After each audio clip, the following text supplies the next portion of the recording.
So, hierso staan, my kind, jy bly dink almal kan dinge beter doen as jy. En hulle moet dit dan eerder doen as wat Jesus jou kies om dit te doen.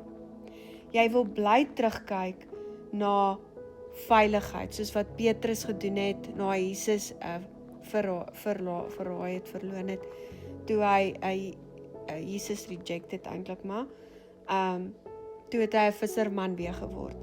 So wat Jesus hierso sê is, jy wil bly teruggaan na wat vir jou veilig voel, na jy wil spesifieke werk hê, weer jou ou tipe vriende hê, weer jou ou tipe lewe hê, alles wat jy gemaklik in gevoel het en veilig gevoel het, wil jy in teruggaan. En Jesus sê nee. Jesus sê ek haal jou uit daai maald uit. Ek wil nie jou in daai maald hê nie. Ek weet dit voel ongemaklik vir jou. Ek weet dit is nie vir jou lekker om nou sonder 'n werk te sit of met geen geld in jou bank nie, of jy weet nie waar die geld of die kos vandaan gaan kom nie, of almal beklei met jou, jy voel alleen, jy het nie 'n sielsmaat nie, wat ook al dit is wat in jou lewe aangaan. Jesus sê, ek wil jou uit daai maals uithaal wat jy ongemaklik gevoel het. Daarom het ek nodig dat jy ongemaklik voel en sit saam met my dat ek nuwe dinge vir jou kan leer. Ek wil waarheid vir jou bring, sodat jy jou calling kan uitleef, wat ook al dit is wat die Here vir jou gemaak het om te doen.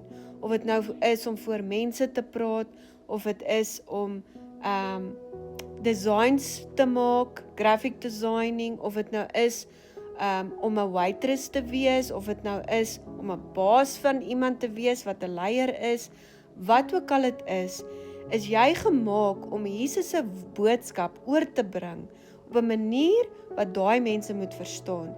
En jy kan nie as jy nog in die molds is van wat ons geshape en vorm is van die ou dae nie.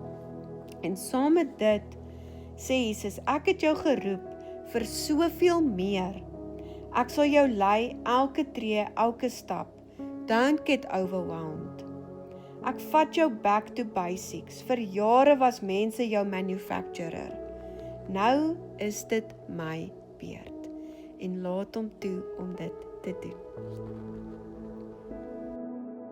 Die skrif wat die Here my gee is, if anyone is in Christ, he is a new creation. The old has gone, the new